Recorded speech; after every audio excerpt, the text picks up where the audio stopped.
Everything looking good. We show altitude about 47,000 feet. May I ask you one question about the movie? And there's a wonderful scene as you are approaching the lunar surface when you had a computer glitch, I guess. Well, it wasn't a computer glitch. The computer was doing precisely what it was designed to do, and that was to tell the crew the status of the intensity of its activity, and it exceeded a preset value as the computer went around polling all the different things it was going to do. In a fraction of a second, it found that it took a little bit longer because the landing radar was very busy looking at the ground, and the rendezvous radar was continuing to busily look for the other spacecraft. In the event that we had to terminate the descent and go back up to rendezvous. This wasn't exactly anticipated in the pre-flight planning, so the computer was slightly overloaded. It was not slowing down the process of controlling the spacecraft, so it was well recognized to be an okay condition. So we proceeded on with the landing, but whenever you have a computer alarm or a program alarm or a caution and warning, when you're right in the middle of the most critical thing that the nation has ever tried to do, which is landing a spacecraft on the moon, obviously people are going to get quite concerned. And then when we got 60 seconds of fuel left, and still 100 feet off the lunar surface, it looks pretty tight. At 30 seconds of fuel left, why we were 10 feet or so, and I think both Neil and I felt that we were going to get it down before we ran out of fuel. You had the advantage of being there and knowing what you were looking at outside the window, I guess.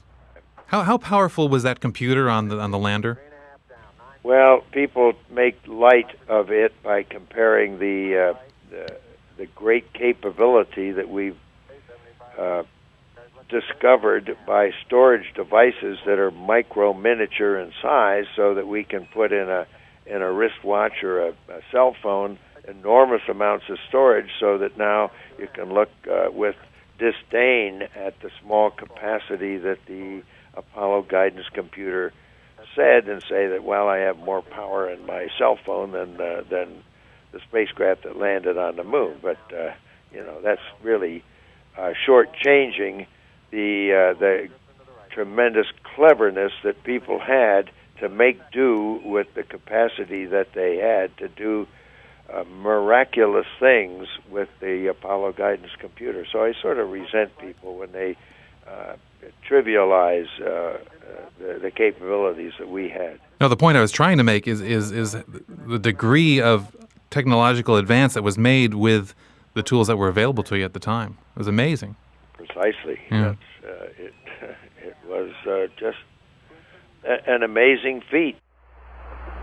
Tranquility Base here. The Eagle has landed. When you stood on the moon, did it occur to you in your wildest dreams that it would take so long to get back there? Of course not, but with the kind of rapid pace of development of Mercury, Gemini, and Apollo, it just could not in any way have been continued at that pace. And when you stimulate anything in nature or in human activity ahead of its normal progression, you can expect a lapsing, a falling back, maybe even an overshooting in inactivity to follow something that's been stimulated.